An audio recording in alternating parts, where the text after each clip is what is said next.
Hey everyone, this is Melissa, and I'm the talkative introvert.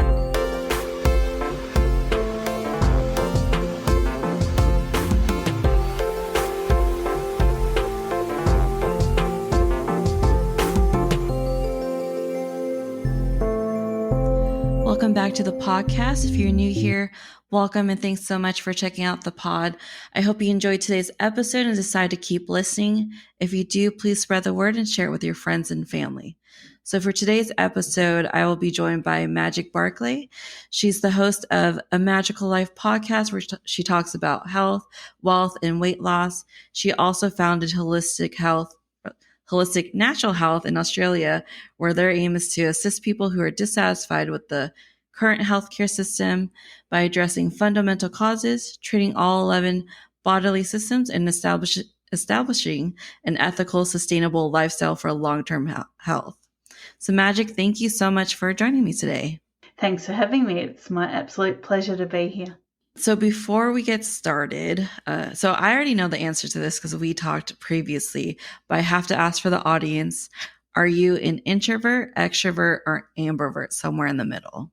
I'm more on the introverted side, but I do hover around the middle. I have my moments of being wild and crazy and out there, but they're quite rare. I definitely became more introverted. I think I was more like that, like in my early 20s. Okay, so sorry, I had a long day today. I know we're in a different time zone too, because you're in Australia and I'm in California. We are. It's lunchtime here. Oh, it is? Yeah. Hopefully I didn't stop you from eating your lunch. Not at all. Okay, good. Okay, so I did want to ask you though, because your podcast and Wholistic Natural Health, it is about holistic health, and for people who probably don't know, because I don't really know all too well what that means. So do you mind explaining what is exactly holistic health? Well, my brand of holistic health is looking at root cause of what made you sick and treating the whole body rather than a symptom or just one area of the body. So everything happens together. Everything happens symbiotically, like in a relationship within your body. And so I look at what triggered that relationship to go a bit sour. Why is it that you need help now? And so I guess that's what holistic health is. It's really looking at the whole body, the whole mind, the whole environment, the whole situation that you find yourself in. And so what got you into holistic health? Because I read your website and my intro earlier, your company, I guess, is focusing on, the current healthcare system and addressing fundamental causes. So what got you into it? It was my own journey with my health. So I had a number of conditions that were threatening my life quite seriously, but I had years of not being heard. So I knew something wasn't right. And the traditional medical system just wasn't giving me the answers that I craved. And it also wasn't invested in me being well. So I felt like I became a customer and a number to my doctors and obviously to the medications they prescribed. So I really wanted to go down a path where I could not only find answers, but I could actually heal from what was making me unwell. And I guess that's what got me there. My own mortality was facing me head on, and it wasn't something I was prepared to deal with. And so what were your, experiences, like your negative experiences, if you don't mind sharing with traditional, I don't know if you could say traditional, but, the current health system? Yeah, you could say traditional. I think that's what we know it as now. So, look, I was dismissed. I was told everything was in my head. I was told, go home, eat less, exercise more, everything will be fine. You're attention seeking, you're this, you're that. And I knew that wasn't the case because I just wanted to be well and have a great day every day. And that wasn't something that was able to happen. So that was my initial experience. When I finally was heard, it was very late stage. And so, I was angry. I was like, well, I wouldn't be in this situation now if you'd listened to me when I first said something. And okay, it was different health professionals by that stage, but I just had this resentment going on because why was I facing the things I was when I raised the flags earlier? Not only that, but the medications that I was on. I started, Googling what do these medications actually do? And it really scared me. Like when you see what some of these common day to day medications that we're all given actually do to the body, and the fact that the data is all out there. I mean, I don't know about anyone else, but if a medication is supposed to do one thing for me but has 20 side effects, that's going to raise an alarm for me. So I really did start looking more into that kind of thing, and that wasn't acceptable for me. So, what were the symptoms you were having that made you seek, medical attention?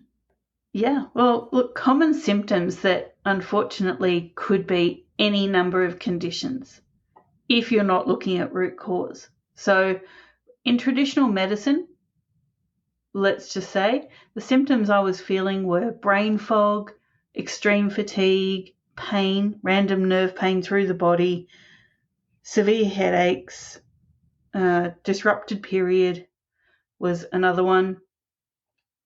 Um, Almost like allergy responses, I guess you could say, which I now know was histamine responses. There was a lot going on. I was unable to feel my hands and feet for quite a while. My hair was falling out. My vision was getting blurry. I had what seemed like a head cold that would go for 6, 7 weeks. Just, these symptoms can be attributed to many, many conditions. But like I said, it wasn't until I started doing what I do now that I looked at the root cause, and each one of those symptoms actually points to a different thing. So, I would go to the doctor and they'd say, oh, it's all in your head. No, your extreme weight gain. No, it's just because you're lazy and you eat too much. And well, that wasn't the case. I was far from lazy, and okay, I probably did eat too much and too much of the wrong things, but not to a point where I could, more than double my body weight. That just wasn't the case. So, my urging to any listeners today is if something doesn't feel right, it's probably not. Do not be dismissed. And as an introvert, it's really easy to sit in the doctor's surgery and go, oh, okay, you're the doctor. Okay, why am I questioning this? Should I question this? It's uncomfortable to question this. But especially as an introvert, you need to have that difficult conversation. And so that's why I started the company Wholistic Natural Health Australia, because introverts are more than welcome. And guess what? Your intake form does all the talking for you. So by the time we actually get on a phone call or a Zoom chat with you, wherever you are in the world, we know everything we need to know. So you're no longer in the hot seat having to say, well, hey, this happened, because the form does the talking for you. I love that. I love that it's just like all in a form. That's so much easier. Isn't it, right? And I guess, sorry, that's another problem I found with traditional medicine. You go to your GP, your general practitioner, your local doctor, whatever you call them, and you've got 5 minutes to tell them everything. They don't care. And if they do, they don't have time to care. So why aren't they getting a full history? Why aren't they asking you what happened in your childhood? Why aren't they asking you about every virus that's ever attacked you? Why aren't they asking if, you get thrush regularly or ringing in your ears?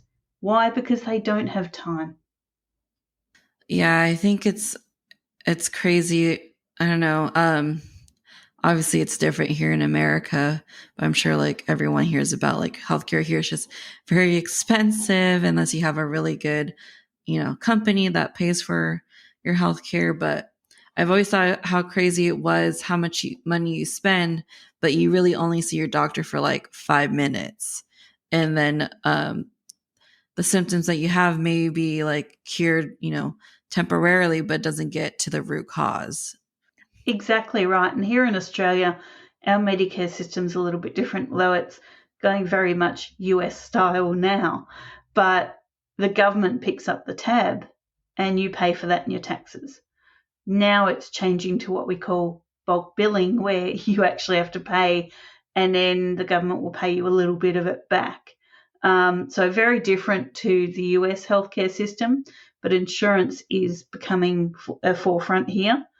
And we will be in the same situation as you guys of the people with the most money get some answers.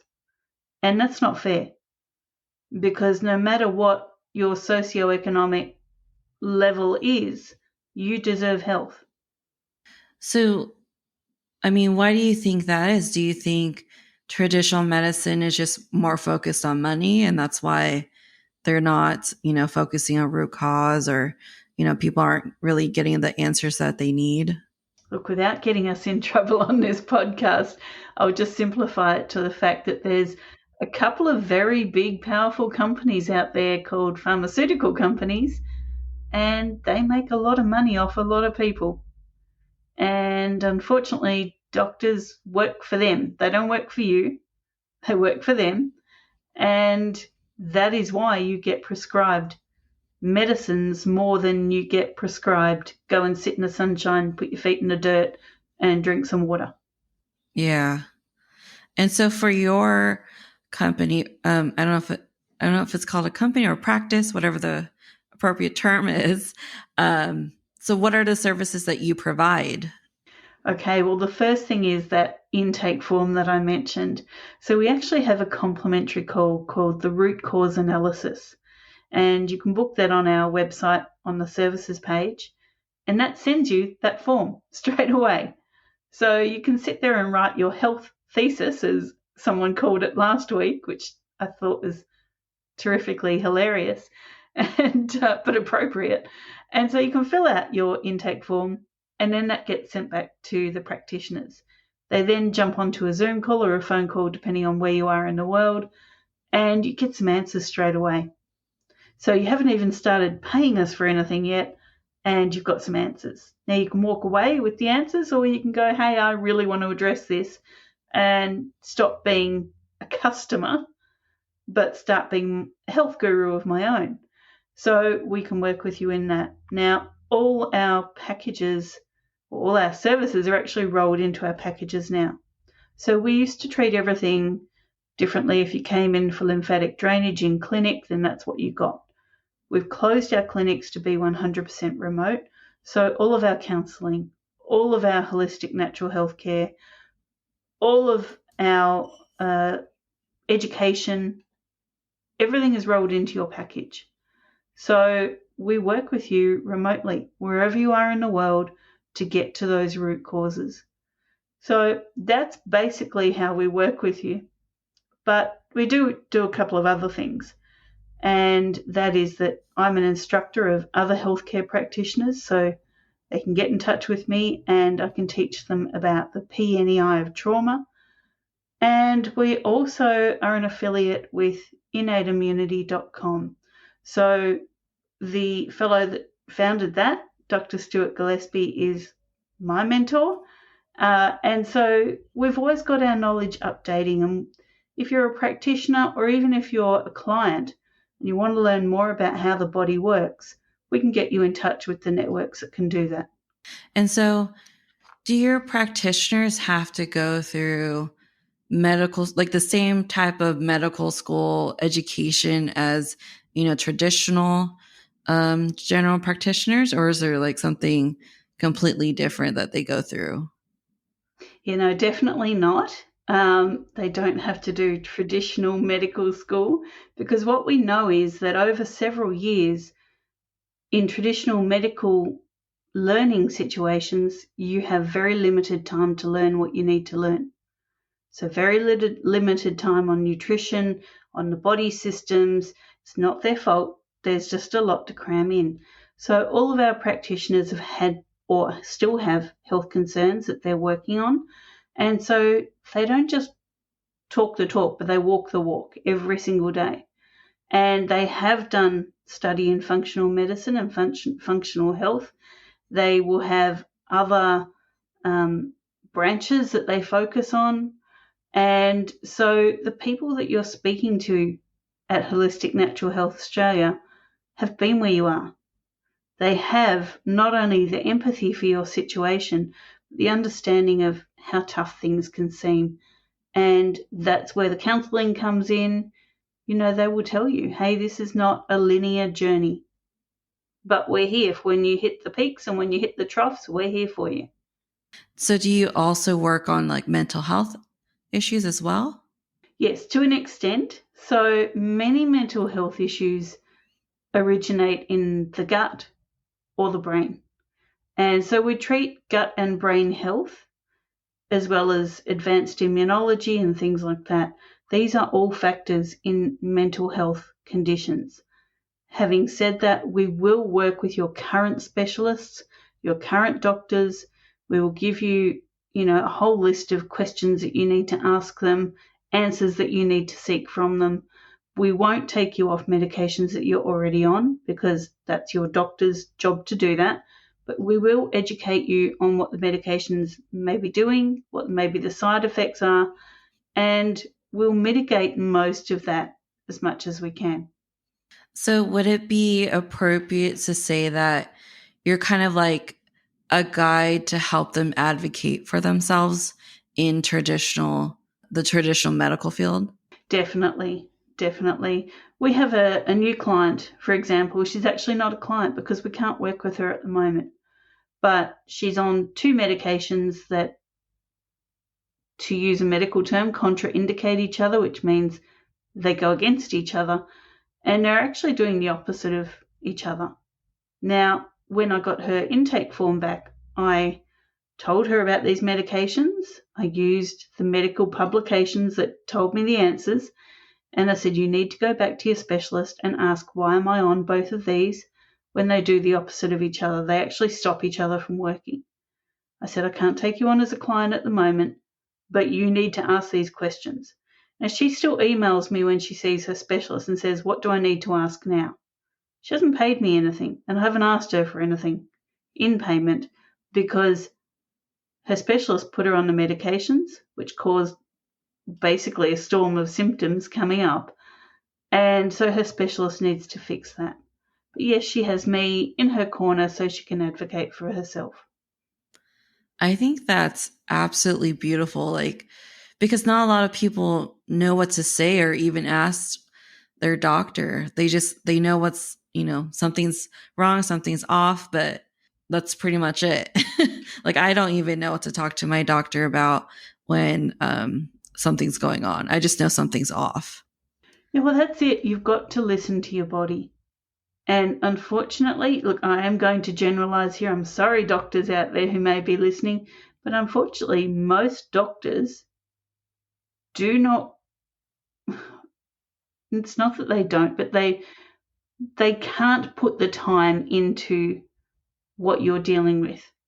Like I said, they've only got 5 minutes to see you. They just can't. So relying on them to give you all the answers probably isn't the best course of action. Relying on them when you need them in an acute response, definitely. I mean, if I break a bone and it's sticking out my leg, I want a doctor to fix it. But if I've got the sniffles and a headache and fatigue and I know something else is going on in my body, I want someone like me to help fix that. Yeah, I was just talking to somebody else recently about my husband because he thought he broke his finger. And so I told him to go see the doctor because it's like swelling, it doesn't look right. And the first doctor he saw wasn't an orthopedic, was just a general practitioner. And she told him, like, yes, your finger is broken. You need to put it on a splint. Here's some Motrin, like go home, elevate it, and leave it in the splint. And then an actual orthopedic reviewed the x-ray And she was like, no, that first doctor is completely wrong. You shouldn't have put it in a splint. You need to like exercise it. It's not broken. And now that like he's got a better diagnosis, I guess, like if it feels better, he can actually move it now. And that's scary because if we would have just went with the first opinion, then I don't know, his finger would probably still be stuck in the position. Exactly. Look, we see this a lot. You know, the doctor jumps in and says, we'll do this, but they're not looking for the reasoning behind it. You know, maybe they should have just said, hey, look, it may be broken, but let's wait a few days. In the meantime, why don't you eat this because it's anti-inflammatory, or why don't you drink this, and we'll see if the swelling goes down and if it's just a soft tissue damage or a ligament damage. But they don't have time for this. And they don't make enough money if they send you home to wait and see what's happening, or if they send you to a physiotherapist. They don't make money from that referral. So here's where the rub really is. Yeah, and I don't know how it is there right now, but specifically, I guess where I am, there's a shortage of people in the medical field. A lot of people, especially during the pandemic, after vaccines got mandated, a lot of people had to leave the medical field.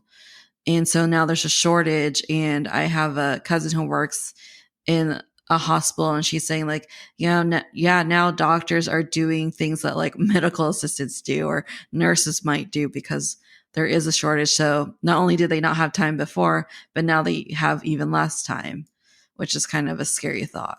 It is. And okay, so doctors and nurses and everyone, well, nurses do a lot more study in their chosen field, but doctors in particular didn't have time before. They have less time now. Having said they didn't have time before, if someone that is short of time, someone that has to cram so much into only a few years, if they turn around and say this medication that's come out now is not safe for me to put in my body, and they walk off their job that they've put years into studying for, that's got to tell you something. So I just find that incredible. Same here, there's job shortages everywhere because a lot of people did not take this medication, this experimental medication, and, you know, they chose to tighten their belts, maybe forego a lot of things so that they didn't put this into their bodies. Now, if medical professionals are saying that, that's got to raise some alarms. Yeah, it's a weird time right now for sure. But I've always been fascinated with medicine and how it works because my dad before he died was on 18 different pills, and the day that he died they found out he didn't take like one or two, and that was just catastrophic. And it's just one or two pills, he just missed it, and that was it, like that was really what was keeping him alive. And you've got to look at why were those pills keeping him alive. And, you know, this takes us back to what medications do. They shut down certain pathways in the body. Okay, so they stop those areas of your body doing their natural job. Let's take an antihistamine, for example. Okay, very common medication, over-the-counter medication, you don't need a script. It's supposed to stop you reacting to certain foods and certain drinks and certain things. Histamine is a natural response in the body. You can have a histamine excess, but that's telling you something else is going on. It is not the problem. It is the symptom. Okay? So if you drink red wine, for example, and you get a red, hot, flushed face, it feels like you could cook an egg on your forehead, that's a massive histamine response. Now, if you take an antihistamine, that'll go away. But if you take the antihistamine, you won't know that red histamine response could possibly be your liver crying out saying, I can't clear toxins. Help me, help me. So do you want to just get rid of the red hot face, or do you want to know that your liver, one of your most vital of organs, has to get some help. So this is where we go wrong when we take medications to cover up symptomology, and that is we're not listening to what's going on. Now, the antihistamine takes the histamine response away, but that histamine response is there for a reason. So take that away, something much worse is going to happen. Yeah, it's kind of just like masking the symptoms, but it's not curing the root cause. Exactly, but it's also shutting down natural functions that your body needs to do. So let's say you have, just the common cold. Do you suggest people take like Tylenol or NyQuil or anything? Or No, what I suggest people take is a cup of tea with no milk, just some herbal tea, lots of rest, and actually get out in the sunshine. Because raising your vitamin D levels will help you. Eat some vitamin C rich foods. Really treat your body well. And if you can't do any of that, then just curl up in a ball in bed and rest, because it's only with you for a couple of days and your innate immune system actually has to fight it for you. Taking the Tylenol or whatever, we used to have Codral and things like that here. I don't know if you have that there. It's just masking the symptom, and guess what? Your body actually has to do this. The common cold, for example, is a great way to get rubbish out of your system. So you get all snotty and full up in the head, and guess what? That needs to be out, not in.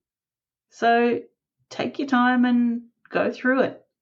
yeah, I think I learned, I took a nutrition class in college, and I remember my professor telling us that she doesn't tell people to take anything because she said it most likely will just prolong your sickness because you're not letting your body take out all of these toxins. And I thought that was so interesting because growing up, I just, my parents just always had us take NyQuil or take Tylenol cold or, whatever cold medicine there is, Robitussin.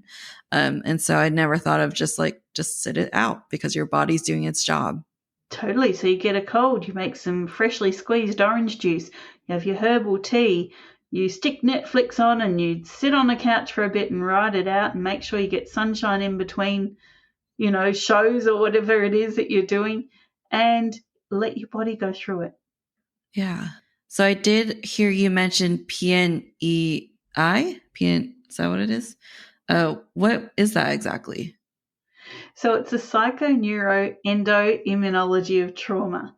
And basically, it links four main body systems together. So psycho is part of your brain. That's a limbic center in your brain.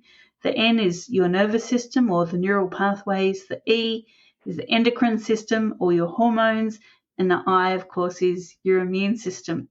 And they all link together. So if you ignore one, it flows on to the next, which flows on to the next, which flows on to the immune system, and you're going to have a reaction. So what this might look like is, say, as an introvert, you're asked to give a talk, okay? You're asked to give a talk at work. And that's the worst thing you want to do, is be in front of 20 people at work and have to talk to them. So you find something either in your past or currently and you make it mean something. You attach in an emotion. So the P is the psycho. That might tell you you are deathly afraid of speaking in front of people because you're an introvert, right? So that thought process is there. You might start to get random nerve pain. Oh, I've got a sore back, therefore I can't stand up in front of people because my back hurts, my knees hurt, whatever. I've got this shooting pain, I'm getting a headache. That's all your nervous system. So the P is the psycho. It said, hey, you don't feel safe in this situation.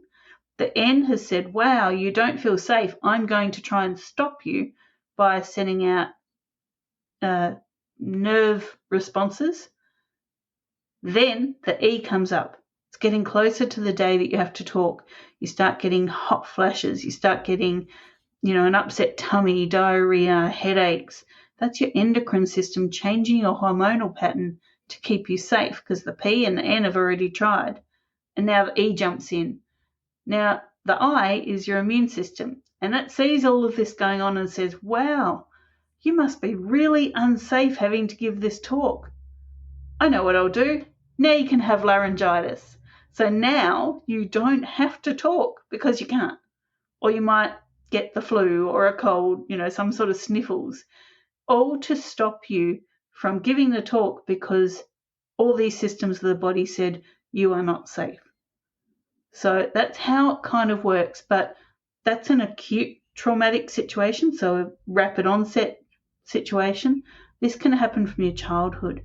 So you might be, I don't know, in your 30s, 40s, 50s, 20s, whatever it is, okay, today, and something that happened when you were 3 or 4 might trigger this system off, because we know that we store trauma in all of the cells in our body. It doesn't just go away because we're not there anymore. And so the PNEI can jump in, and I have people come to me in their 30s, 40s, 50s, and they go, hey, this happened, I smelt this perfume or this cooking smell or something, and I just disintegrated. Well, that's because it's all linked back to a certain event. So when someone comes to you with an issue that they have, do you use the PNEI to go over that with them? Yeah, definitely. So that intake that we spoke about, this comes up in the intake. So part of the intake is a timeline. So it's a timeline from the moment you were born to now when you're filling out the form. And in that, any traumatic experience will be in there. Now, if you don't know what it is, you're not consciously aware of what it is, when I, for example, am asking you questions about the timeline, I'll see things that look like the PNEI is in play. So I'll ask you those questions. And so, yeah, we do get to that, and we do involve the counselling side of that into our programs. Okay. That's interesting. I never heard of it before. So thank you for sharing that. That's a good way to think about, your symptoms. Does it always start with your psyche? Like, does it go in that order specifically every time? It does. Sometimes it involves other systems of the body, but they're the most common ones when it comes to trauma. It starts with the P, because right under the limbic center in your brain is your reptilian brain. It's called the hindbrain. It sits right above the brainstem. And that reptilian brain scans everything every second for danger. So say you're walking into a room with a bookshelf. Immediately as you walk in the door of the room, your reptilian brain's working out, is the door falling off the hinges to collapse onto you? The bookshelves going to fall on you? Is someone hiding behind the bookshelves to jump out at you? Is the floor stable in that room? Like, this all goes on without you having a clue that it's happening. It can even be, the moment you get out of bed, your reptilian brain says, is the floor there for you to put your feet on? Is the window still intact? No one's broken in while you were asleep? Like, it does this all the time. And it kicks that information up to the limbic center of the brain. So that's why we always start with the P, because you can make anything mean anything. And might not be a conscious thought, might be a subconscious thought. And that's really important to have a look at. Okay, that makes sense. Yeah. Never really thought about that. I guess people don't typically think about, what's their reptilian brain thinking. Well, half the time we don't even know what the reptilian brain is or does. So, let's just say it keeps you alive. And in fact, your whole body wants to do exactly that, keep you alive. So, we really need to understand that our bodies want to do this and work with them rather than against them. Yeah, that makes sense. So I did also want to talk to you about your podcast, A Magical Life. So do you talk about the holistic, your practice as well in there? Or is there what are the main subjects I guess you talk about? I should ask. Well, health, wealth, and weight loss are what we talk about. We cover everything. So, yes, we talk about the practice in there a little bit. Most of the time we have guests on and we get their take on health, wealth, and weight loss. So you're not just hearing from us all the time. We have guests from around the world joining us, and everyone gives us different answers to the questions that we ask, so that's always exciting. We give a lot of freebies away on there, so every guest has to let me say that again. Every guest has to produce a freebie for the listeners, because I don't know about you, but I love free stuff. Yeah. What's a freebie? Yeah, like a freebie is, it might be an ebook, or it might be a free coaching call, or it might be a meditation online, or, it really varies depending on the guest. But we do answer listener questions there too. So we have a Facebook page, a Magical Life Podcast, and there you can send us a message, or you can comment on one of the previous posts and say, hey, listen, I would love you to answer this question. And so we do a few segments called Listener Question. Okay. That's pretty cool. I did listen to a couple of your episodes. I was really interested in I think it's a body dysmorphia. I forgot who the guest was though. And I thought it was interesting because that's something that everybody kind of deals with. But what is your favorite subject that you talk about? Oh, wow. I don't think I've got a favorite. That's like saying, do you have a favorite child? And look, we all secretly do, but we're not going to come out and say it. My favorite subject to date would have to be, look, I love the body dysmorphia subject because I have that myself. But I really do love talking about habits as well. So changing our habits, not so much breaking habits because broken things aren't nice, but changing our habits. And probably one of my most favorite episodes was where I spoke about a morning routine and the importance of that, because I think that's a great habit to instill. Yeah, I think so too. I'm trying to create one still, figure out what works. It's hard because I can be kind of lazy. I want to sleep in. Well, so do I. So, part of my morning routine is to sit in the sauna, and that's my reading time. I take a book in there, and sometimes I have a snooze. And, that's okay. I'm doing two things at once. Oh, that's amazing. So what is your morning routine, if you don't mind sharing, other than the sauna? Yeah. So my morning routine is I get up when the sun gets up, always, and I go for a walk straight away. So I have a liter of structured water, and then I go for a walk. And I get the early morning sun, so that helps my gut bacteria make melatonin for the next night so I can sleep well. And when I come back from my morning walk, sometimes it's 20 minutes, sometimes it's an hour, just depends on how much time I have. I go into the sauna for between 30 minutes and 50 minutes. And I have it on super hot because I love being hot. And I read my book, or I have a little snooze, just depends. And then I jump in the shower, and straight after the shower, I'm ready to start work, like ready to get on with the day. And no one else in my family's up at that stage, so that's really good. I have, the whole place to myself, which is great. Yeah, I think that's what I love about the morning, because I was telling my cousin that I think I'm a morning and night person, because those are like the two times people are usually asleep or, doing something. So it's a great time for introverts because everyone's awake during the afternoon, and during the afternoon I'd rather just take a nap. I think that's quite common amongst introverts, definitely. But yeah, my morning routine, no one else is up, so I get to do everything in peace and quiet. Yeah, it's like your little alone time. I think that's my favorite part of getting up, when I actually do get up in time, is going for my walk with my dog, because it's really just time for me to focus or listen to a podcast or something. That's the best podcast time, isn't it, when you're out walking? Yeah. Because it helps you too when you are listening to a podcast while you're walking. It doesn't feel like exercise, and I feel like I could walk forever if I'm listening to something really good. Totally. It makes the time go faster.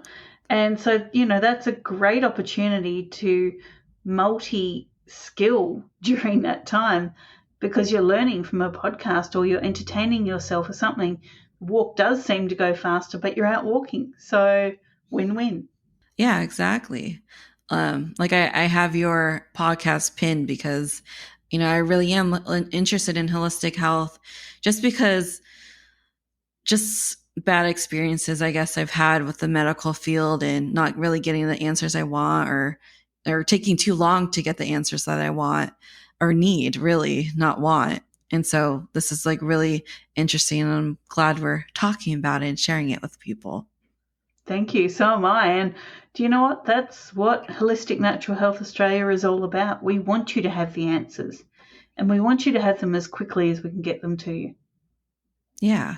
So the intake form is free. So when do you actually start charging people? So once we've been through the findings on the intake form, sometimes we'll say, listen, we're not a right fit right now, but certainly keep in touch. And sometimes we'll say, hey, we think we can work with you. We have 3 package sizes and you'll be offered one of those. So depending on what we see on your form, we'll tailor the package size for you. We're not going to sell you a 25 session if it's something quite simple and you only need 8 sessions. We're just not going to do that. It's all about being sustainable and ethical with your health. So we do have the 3 package sizes. Like I said, everything is in all of those packages, just to a different size of consults. So yeah, that's when you can start working with us if we find that we're a good fit, both for you and for us. Okay. And so I know a lot of people, we talked about this earlier, health insurance is expensive. If you don't live in certain areas where the government does pay for your health insurance, it can be a little pricey. And so like, do you help people out with that, maybe on a lower socioeconomic level? Well, we don't deal with health insurance at all. So, we do require you to pay the packages. But yes, if you are struggling, well, it's probably important to note that our packages are quite heavily discounted as it is, because we're not asking you to pay per consult. We've rolled it into a package to save you money because we want people to get well and healthy. So we're taking cost away as much as we possibly can. Having said that, we do Afterpay. We have, different payment schemes that we can work out with you. And no matter where you are in the world, you can use these packages. Okay. So you have clients all over the world. Yeah, we do. Oh, that's awesome. Yeah, I think you mentioned that earlier. Sorry. Well, that's great. That's kind of the perks of going virtual, right? Totally. And that's been the greatest thing for our business is actually closing our clinic rooms here in Australia so that we could focus on more remote practice. So, do you plan on opening up again at all? Nope. No? Nope, we won't be reopening our clinic rooms. It was too expensive for us and for the clients. A lot of travel time involved for the practitioners, a lot of travel time involved for the clients. And what we found was, especially introverted clients would come in and didn't feel like they could tell us everything that they needed to tell us. Whereas remotely, they can send us an email and they can go, hey, I forgot to tell you this. It takes that stigma away from talking to your practitioner. Okay, yeah, that makes sense. And sometimes it's hard to portray your thoughts verbally. So, I think, emails can be really helpful in that. Definitely. So we are at like 46 minutes. I want to make sure I give you a platform to talk about anything else. Is there any last minute things you want to talk about? Any that you want to share with the audience? Well, really just that your health needs to be sustainable and ethical. So if you are relying on medications, synthetic medications, that's not sustainable. It's also not ethical for your body. If you're relying on, plenty of doctors to tell you everything, well, that's also not sustainable because it's going to cost you a lot of money. And ethically, are they there for you? Some are. I'm not making a blanket statement here. But we are your sustainable, ethical healthcare choice. And we're there for you. Now, it doesn't matter what you're dealing with, we will either handle it ourselves or refer you to one of our trusted network of practitioners. And, we all have different niches. So, this doesn't leave men or women or children or anyone out of the healing realm, because we will send you to the right practitioner. So I guess that's probably pretty important to know. And I think that's really awesome that you're doing that. And yeah, that was actually one of my questions is, when someone is, or I guess, do you diagnose people? Yeah, we do. We do diagnose, but we diagnose by what the intake is telling us. So, people come to us with all sorts of labels and diagnoses. They're just names for a collection of symptoms. We don't treat the symptoms, we treat the root cause. We treat the systems of the body. So it really doesn't matter what your label or diagnosis is. For us, the root cause is what matters. Okay. And if you do figure out a root cause that may require like a specialist, you said you have like a list of practitioners. How did you come up with that list? A lot of extensive research, and depending on where you are in the world, we have functional health solutions practitioners around the world, and they might know of, say, an endocrinologist that you may need to see. So we'll do that legwork for you, and we'll ask people that we trust and that we know and that do the same thing as us or similar. We'll ask them what they think the best referral for you is. So you're never alone, looking through the phone book trying to find the next person that you need to work with. Okay, great. Yeah, I forgot I wanted to ask that because, it is great to have that person to talk to who can help you, like, ask the right questions. But, people are still nervous about who they can trust and who can they go to. And so I think that's awesome that you guys help them out with that and that you guys are expanding to other parts of the country, the world. Totally. Okay. So, sorry. I need to drink more water. I've been in meetings all day, so I'm just like talking nonstop. So my voice gets very raspy. I don't know. Maybe that's something I need to look into. Okay. So do you want to share like where people can find you? Sure. So people can find everything that we do on our website, which is wholisticnaturalhealth.com.au. Now that's holistic with a W in front of it because we treat with holism. So holistic with a W, naturalhealth.com.au. Now there on our services page, you'll see a book now button that will take you to our booking system. It's the root cause analysis that you want to book first. That's your freebie. That's your complimentary session with us. That's that huge intake form. Now, other things that you'll find are, of course, links to all of our socials. So we're on Facebook and Instagram. You'll find our blog there, which gets updated quite frequently.